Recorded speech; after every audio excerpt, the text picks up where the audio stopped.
years ago, number 1 LSU met number 2 Alabama in what was billed as the game of the century. Those of us who love this sport live for nights like this. It was an indelible display of smash mouth football. It is a physical football game here. Puts it up. Intercepted. Oh no! Eric Reed. LSU remains undefeated. That is cold. The Tigers prevailed, barely. That was then, and this is now. A world in which both teams have joined the revolution where offense reigns. Go, go, go!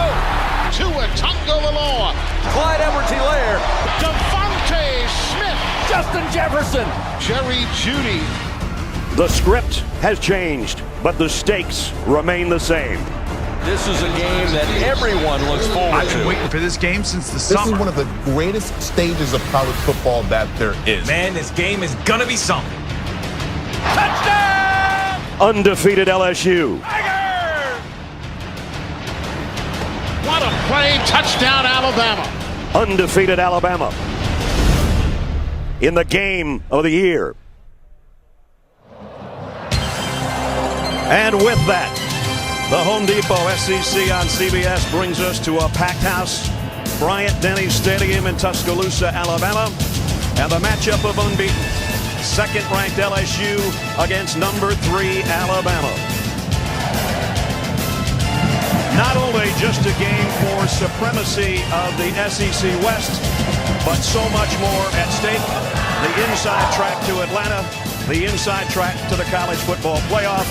As you look at the college football playoff rankings coming into the day, Ohio State en route to a lopsided win, but there's going to be a shakeup.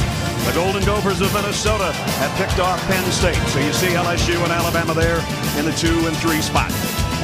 Welcome, everybody. I'm Brad Nussler. My partner, as always, is Gary Danielson. Last year, a lot of people don't remember this, G, but it was number 1 against number 3. So we had the same kind of situation. This year, though, kind of a different feel, I think. And what's the difference? You know the difference, right? Joe Burrow. Joe Burrow, yes. And not just him, but the offense that he gets to use for this football team. Joe has come in here, changed the program. Ed Orgeron has changed the program. All those LSU players that have played in this losing streak goes, this is the offense they wish they had. That can score. It's not one scorer and we're out of it. They can stay in it. But Joe Burrow is the difference.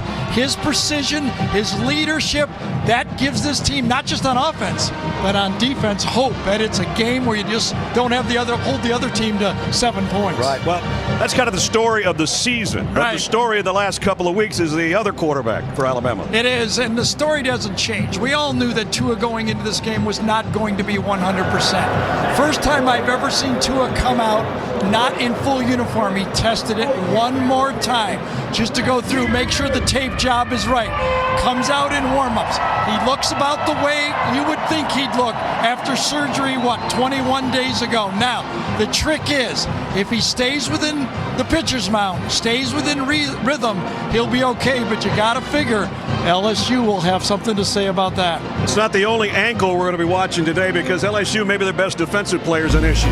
Maybe the third best player on the field, and if you're going to lose a player, an ankle sprain for a defensive player, especially in the backfield, may be a bigger story than Tua's ankle. I got to look for Grant Delpit where he lines up.